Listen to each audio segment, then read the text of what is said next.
Namo Buddhaya and a very warm welcome, dear Dhamma friends, to our Friday Dhamma sharing session under our Dhamma Dana lecture series.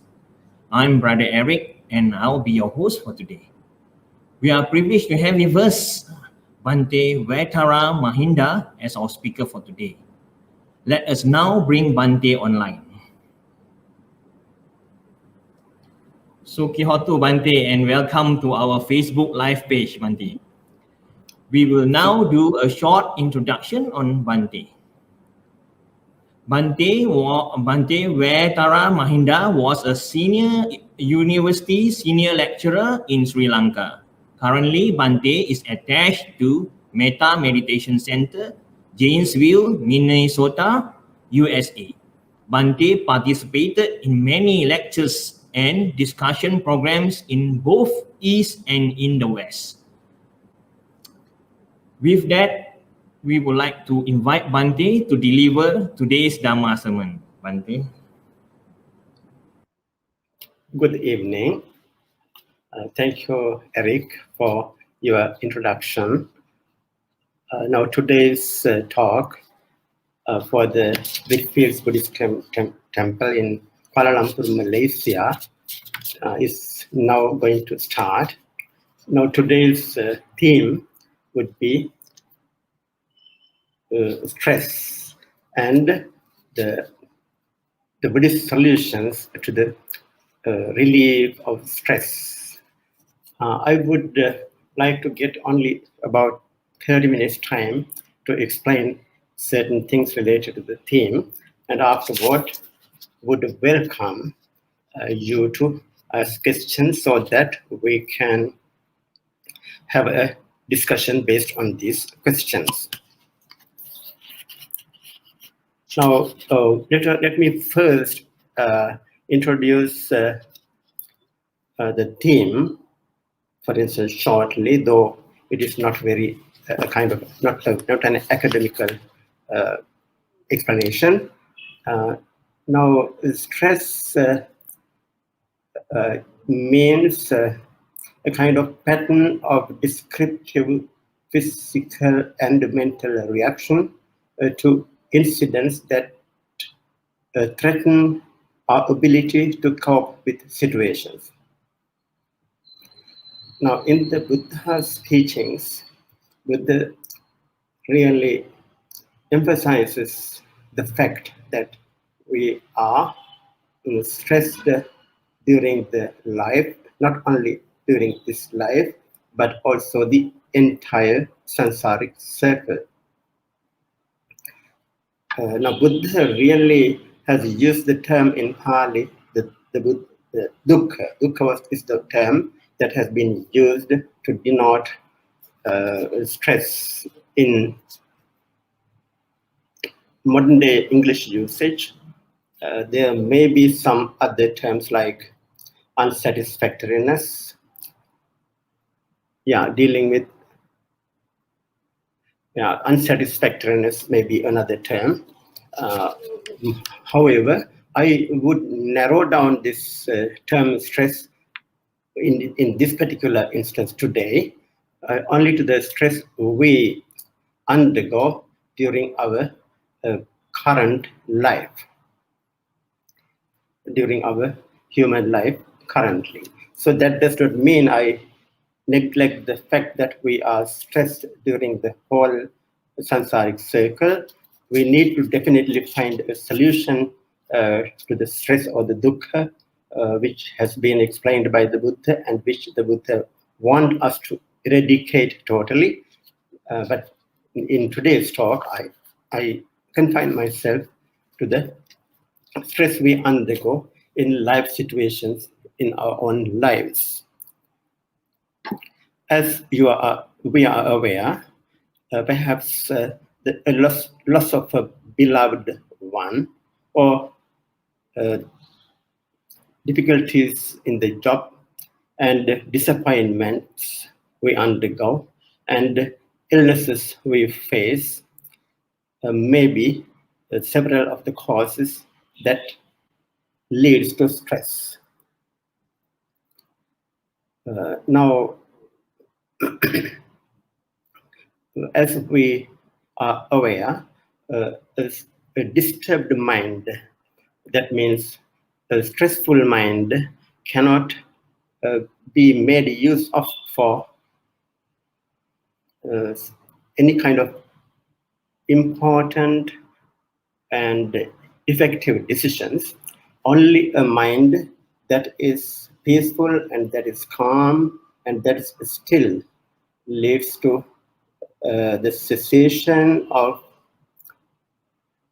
the stress, at least temporarily. Therefore, the clarity of mind is essential for us to live comfortably in whichever circumstances we are in. So the clear vision or the clarity of mind paves the way for wisdom in the ultimate sense also. And in other words, um, reciprocal, I mean, also wisdom leads to a definite peace of mind, in other words.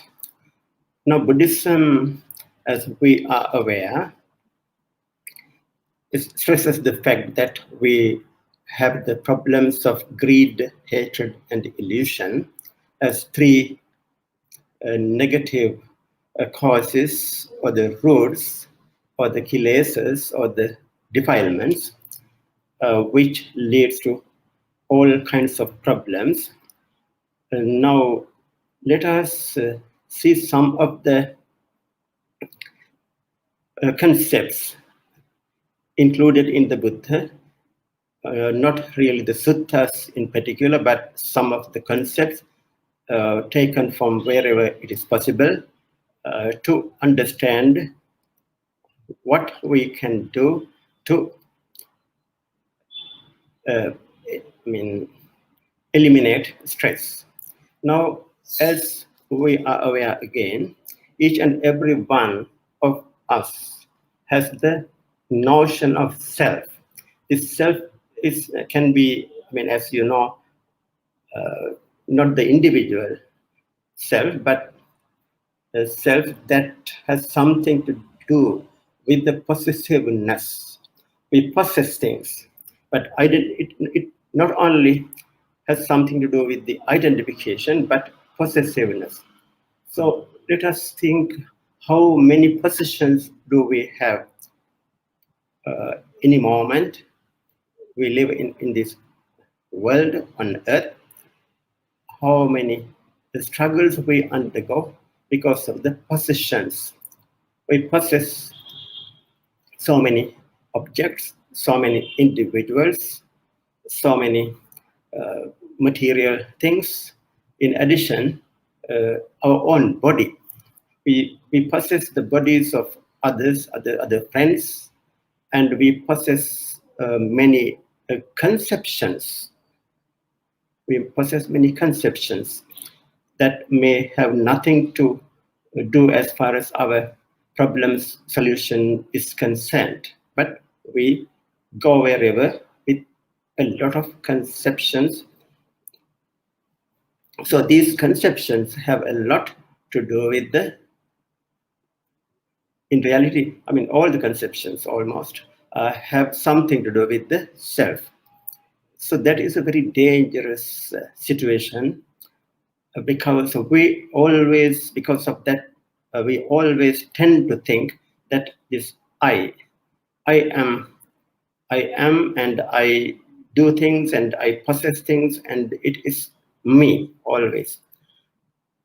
It's very difficult for us to think, even in a community or even in a family background. We think we cannot use the term we rather than using I. Not only the individuals, not only the human people, but also other beings and other things and the other not various kinds of phenomena on earth. So these are existing, though temporarily, but what we do as a result of having this notion of self, we possess so many things that lead to disastrous situation in our lives.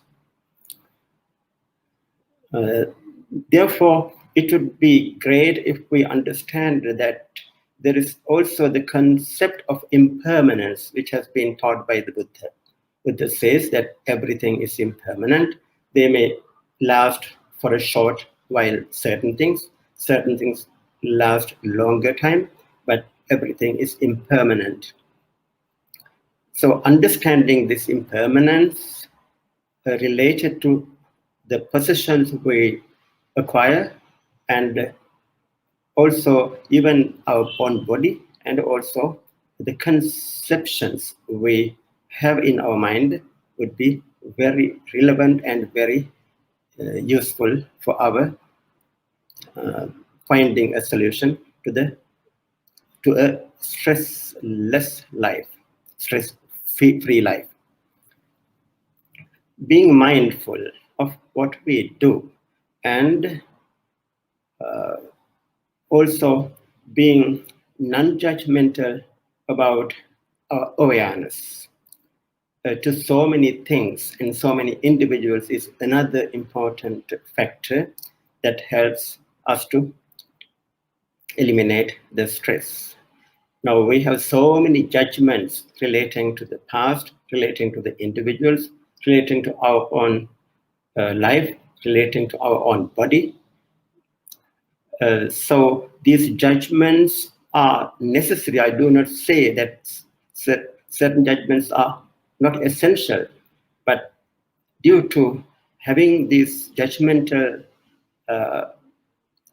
behavior, what we do is to take the memories of the incidents of the past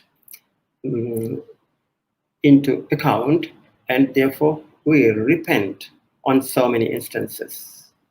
We repent, and that is a very disturbing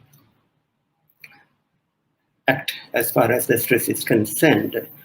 Perhaps we think that we were not able to act according to what we need right now, what we think proper right now, and like that we repent over what we have not been able to do in a way, and what we had done, although we think we should not have done. So past is past, and I do not not only me, but all of us know that the past cannot be utilized right now. But fortunately, there is an instance where we need to, and we can make use of the past. That's the functional way. So we can make use of the past memories in a functional way. Please understand this very clearly. Sometimes we can use the past in a functional way so that we can elevate ourselves to a higher level. Now, again, we make castles in the air. We think of the things that may not be attainable most of the time, but that does not mean that we should not make plans for our future, whether it's regarding our education or our profession or whatever it is. But having all this in our own mind is the terrific thing and very problematic thing, and we keep them always in our mind, and we move wherever we intend to go with that kind of thoughts in our mind. Therefore, we lose the most present and most valuable present situation, present moment. Having plans as a result of the fantasies we have, perhaps, whatever they are, we can keep them on computer, or we can write them on a piece of paper and keep it elsewhere.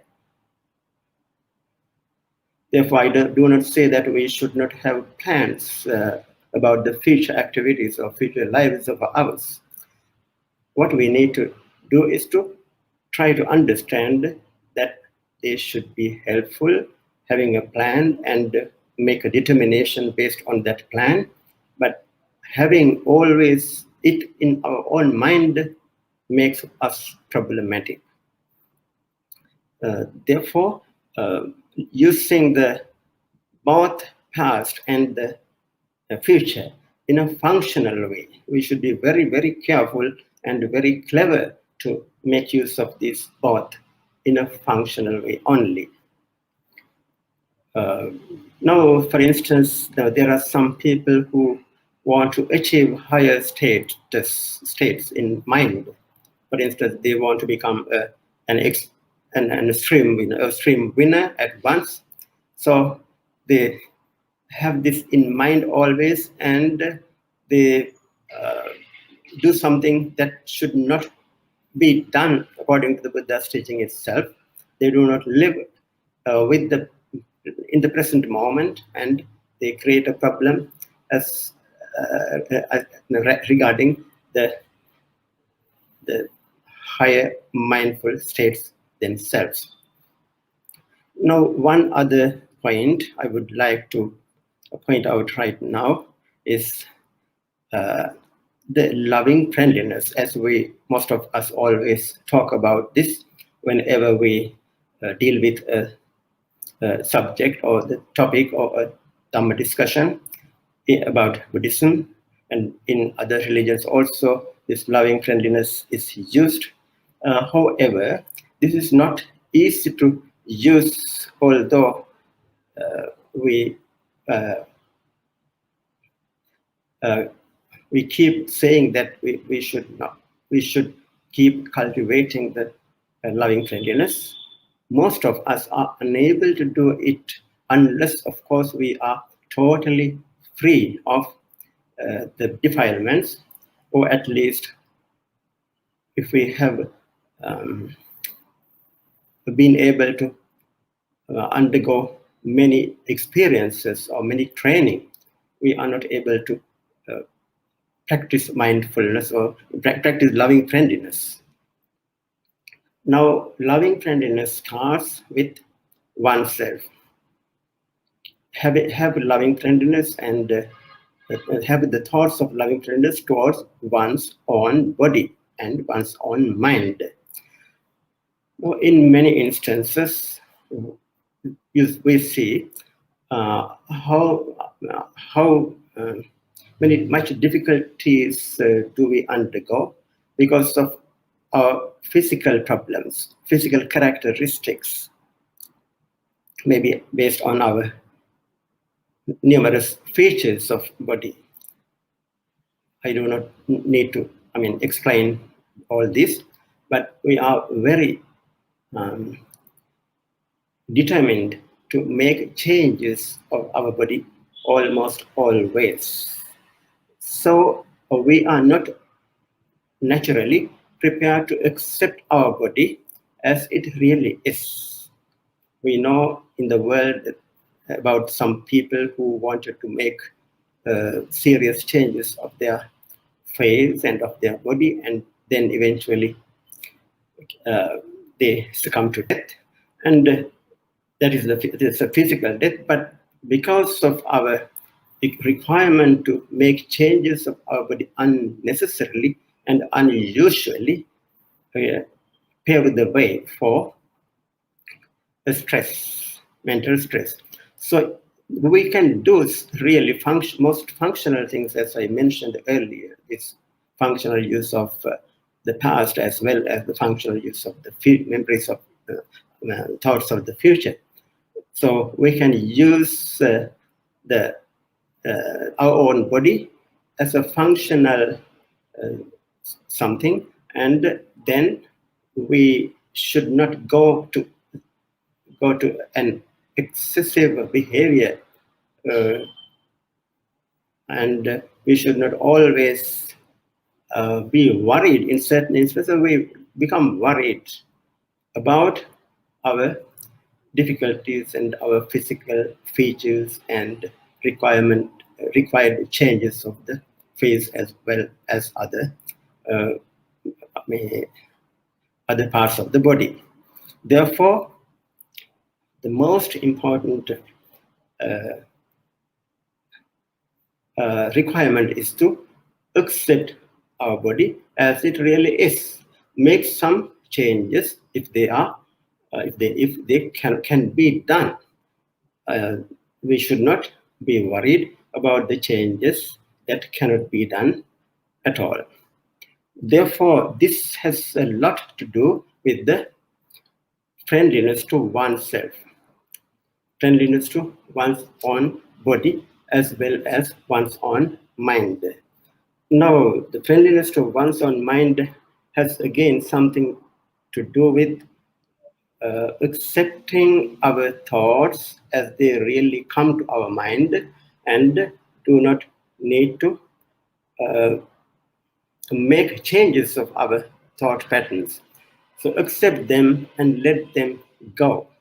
So we should not try to proliferate these thoughts, and we should not try to elaborate the concept that have something to do with these thoughts, and simply try to be aware that these are thoughts. Supposing that we are occupied, we are engaged in something very important. Suddenly a thought comes to our mind related to a past memory. But what we need to do is to at once understand how related is the memory related to the past for the activity for the function I am engaged in right now. So if it is not related and if it is not necessary for this current activity, then let it go, and I do not need to keep it in mind, and I do not need to have unnecessary complicated problems because of an unnecessary thought for this action, for this work that is I am involved in right now. Now again, after starting or after doing mindfulness or loving, after doing loving friendliness to oneself, we can also have the loving friendliness to others. And in that case, we need to forgive others for their mistakes done. In many instances, we are really disturbed by the actions of our mothers, our own friends, or even relatives, or even companions, or not alone enemies, whoever they are. We are disturbed about the actions of others, and when they come to our mind, we take it again seriously and we elaborate upon such things and we proliferate thoughts on that incident. Therefore, try to understand again that we are engaged in something useful, fruitful, and something that is relevant to the present moment, and having thoughts related to the past incidents of the others is not necessary for this moment. So it has a lot again to do with the loving friendliness to others. I do not need to go into detail about these things right now. And also, it would be very greatly helpful for alleviating stress if we care for others, if we care for the needy people, whoever they are, in whichever circumstances we are in. Whenever possible, we can try to care for others, and I should not again elaborate on this, that I simply make it in a point form right now. One other concept that is mostly discussed in the Buddhist doctrine is the karma, or the action. The karma is the action and vipaka is the result. So karma and vipaka, when we use these two terms, actually they do not necessarily have something to do with the past lives in the samsaric circles, but they also have something to do with the present life, our own, uh, in our own life, maybe 10 years before, or maybe 20 years before, even in our childhood, we have done something uh, verbally and bodily, and even in our mind. So they may have some consequences for the current life of ours.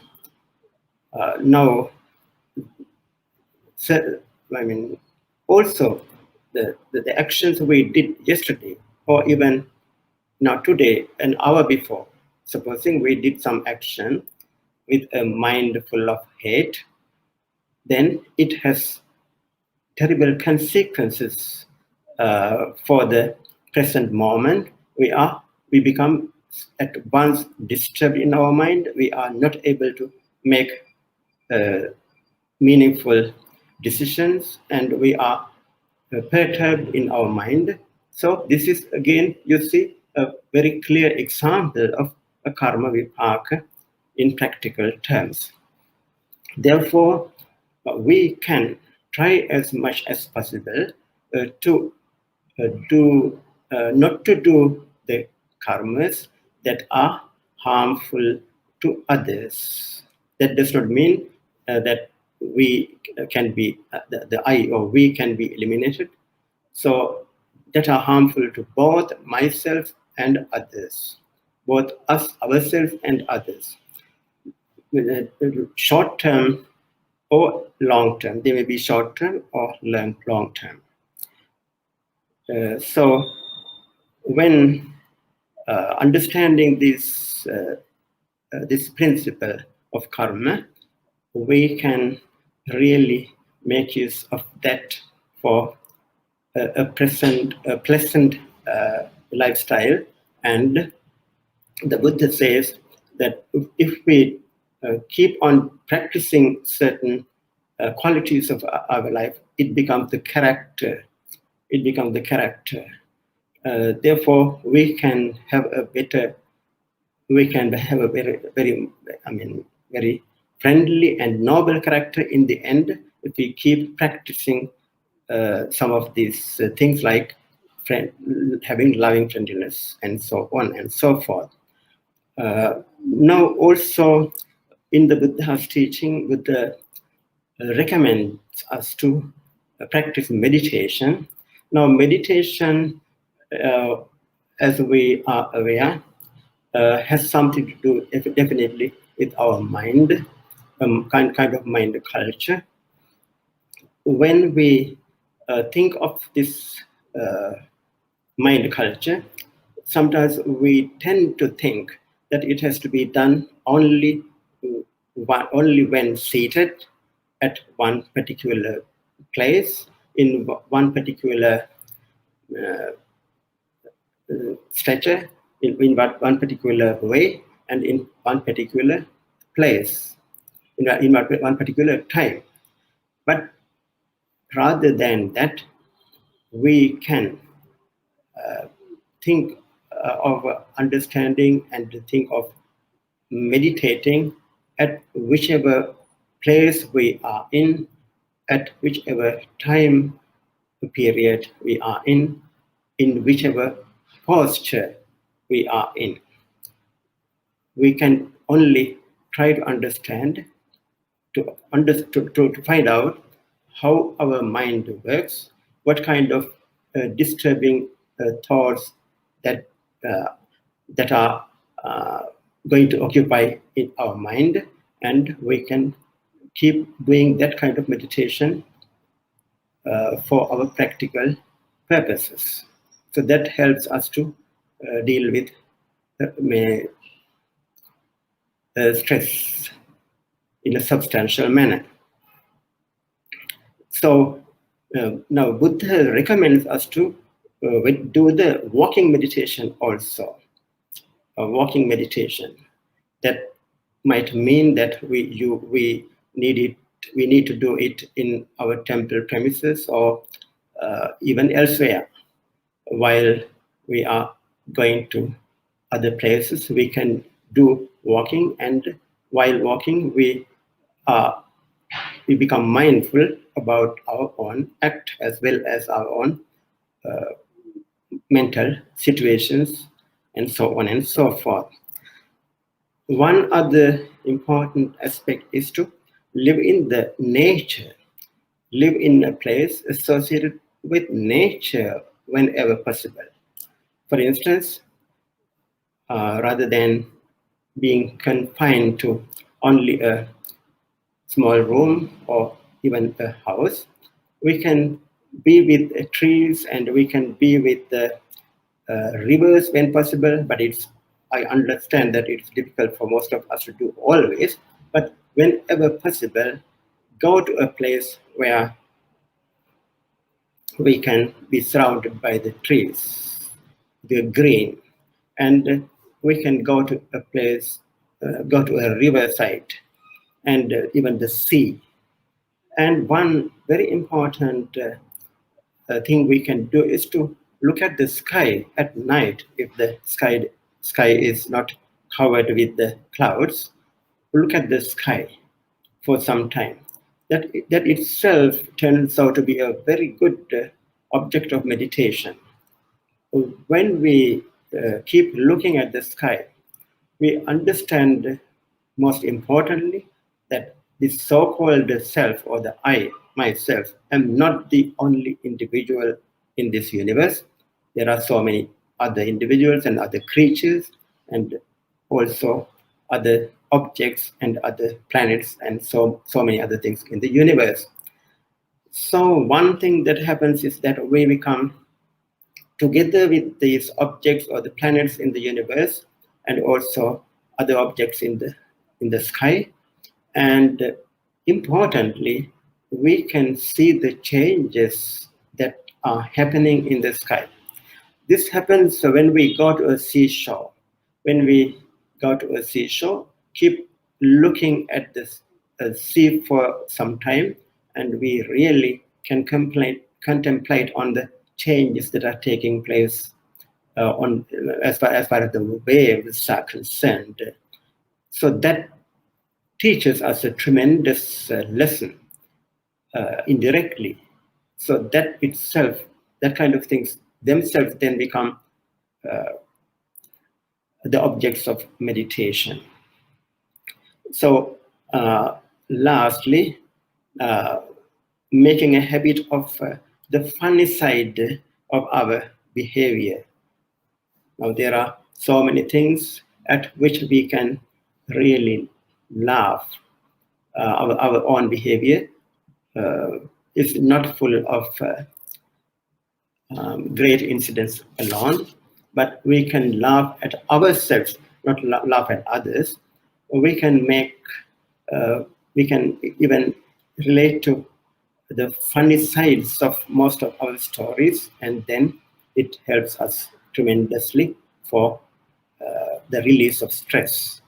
So most importantly, the large one, as the last one, I would like to say that having a larger meaning of life, having a larger meaning of life in our life, and also having friends that are called noble friends uh, in the as we find in the Buddha's teachings, noble friends. That means kalyana mitra in Pali language. So noble friends. Noble friends are very helpful for our behavior, most of our activities. Uh, they tremendously help us to get rid of our distress or the stress whenever we undergo. So finding a noble friend is again not very easy, However, there are some ways we should think of about about what qualities a noble friend has. But whatever it is, noble friends, noble human friends are an asset to making changes and uh, making changes of our life situations that lead to a stress less life. So with this much, I would like to conclude my short talk, and I would like to have a Okay, thank you, Bhante, for that very excellent sharing. Here we have some question posted online for us. So we will put it up on screen for Bhante and everyone to view it.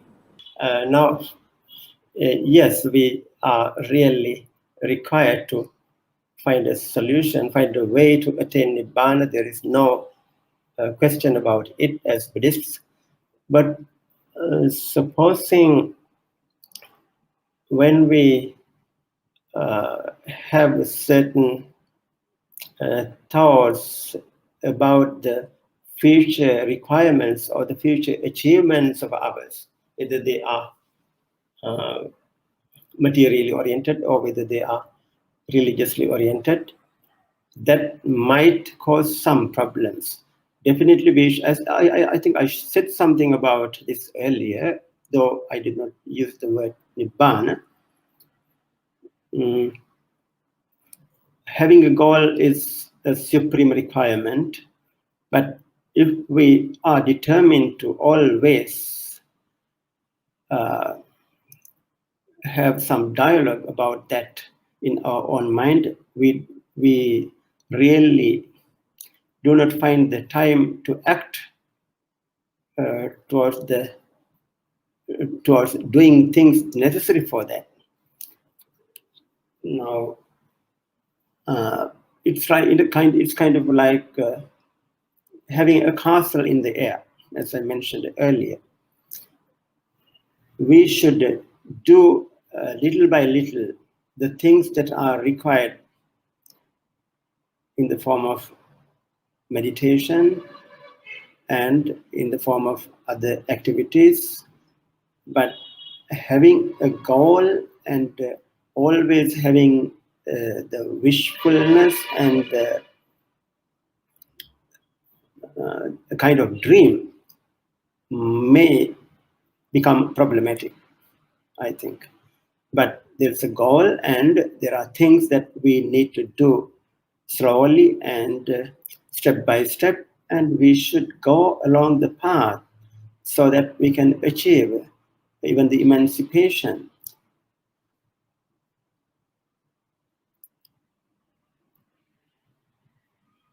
Am I clear? Did I make it clear? How can ourselves cultivate apart from getting ourselves involved in a meditation retreat? Yes, I think I already answered partially to this question also. We need to go to meditation retreats if and when possible. In most instances, there is no doubt about that. But meditation is not confined to only one particular place, one particular time, and one particular posture, because we are doing a lot of things related to our own mind. In certain instances, if we get addicted to going a certain meditation retreat, that again itself become a problem in certain instances, I think. Definitely, we need to go to meditation retreats, and they are very helpful, immensely helpful. But without, uh, at the time that we are not engaged in activities in a meditation retreat, we can do our own work. This because our own mind is the most important aspect of our cultivation, and wherever we are, whether we are seated, whether we are standing, or whether we are working, we can really cultivate the qualities of mind, try to find out what kind of obstacles are in our mind, try to find out what kind of thoughts, what kind of proliferation we made on certain thoughts, and so on and so forth.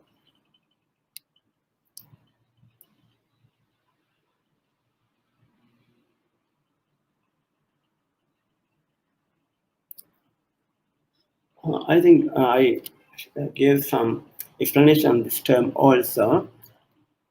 Dukkha has been translated as unsatisfactoriness in by certain scholars, unsatisfactoriness in this life and also in the sansaric circle. So today I only confine my talk to the problems we undergo in this life only. The stress can really be equated with the term dukkha, but dukkha has a very wide meaning than the term stress as we use it in modern terms.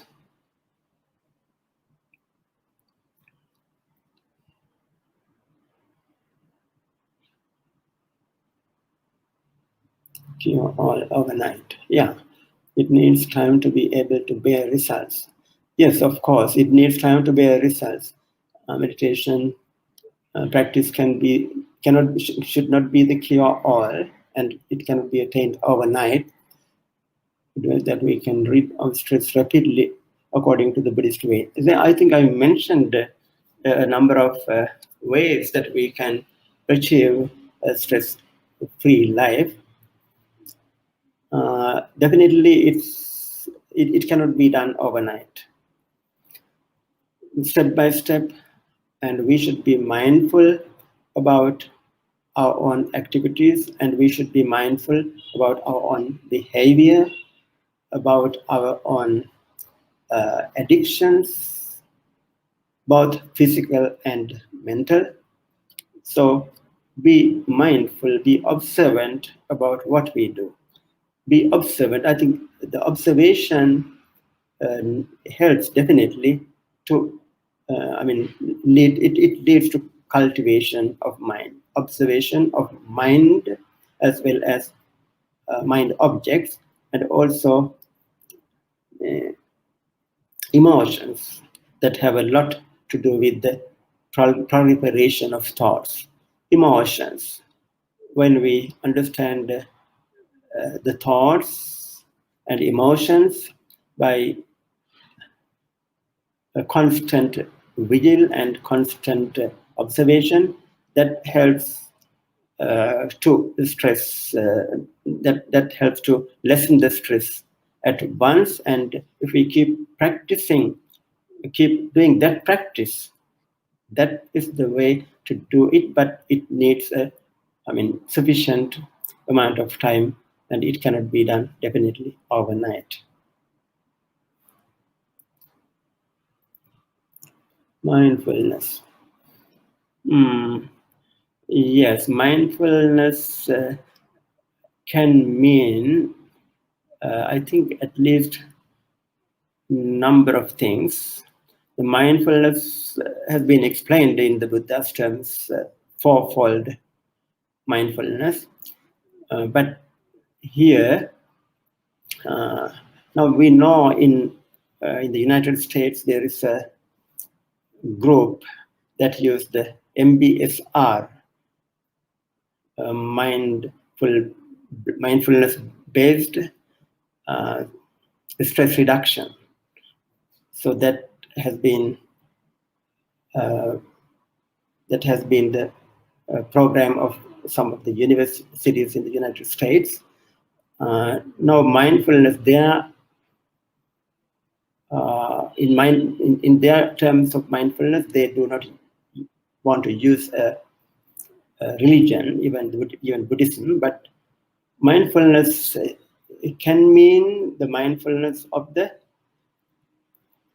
mental thoughts and emotions.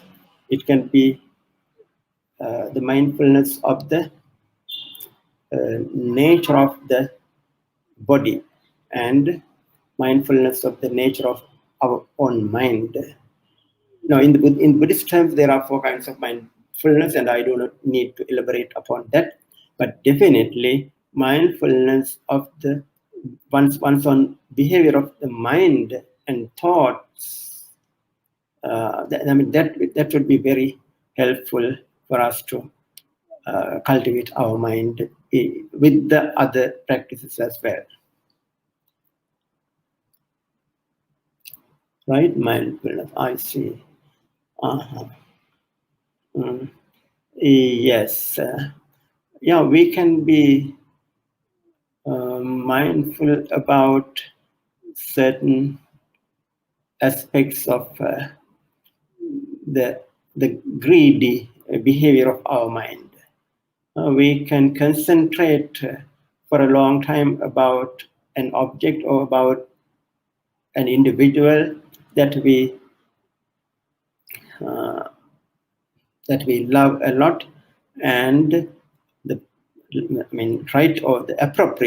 appropriate mindfulness has a lot and has everything to do with the wise understanding. So things change momentarily, and understanding things and individual and even the mental objects as things that are subject to change and decay. So that, in that sense, the mindfulness associated with the wisdom or wise reflection is the appropriate mindfulness, or rather right mindfulness, as you put here in this instance.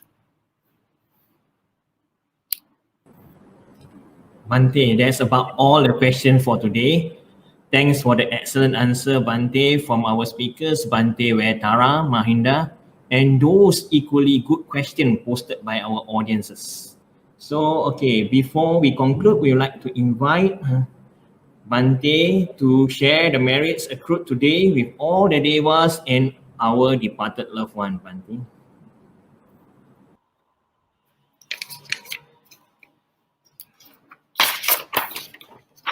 So shall we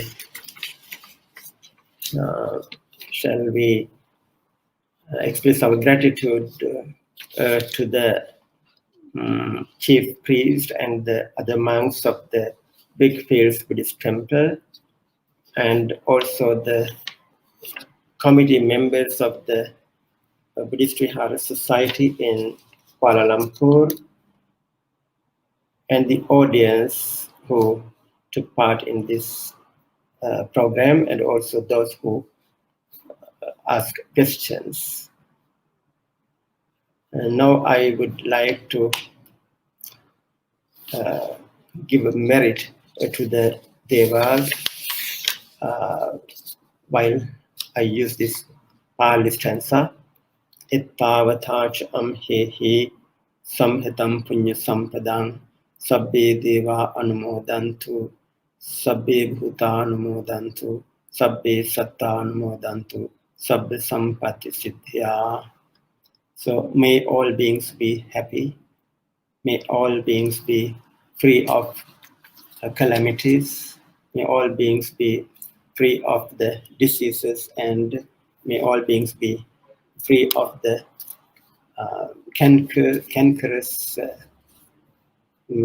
thoughts and also the defilements, and may they be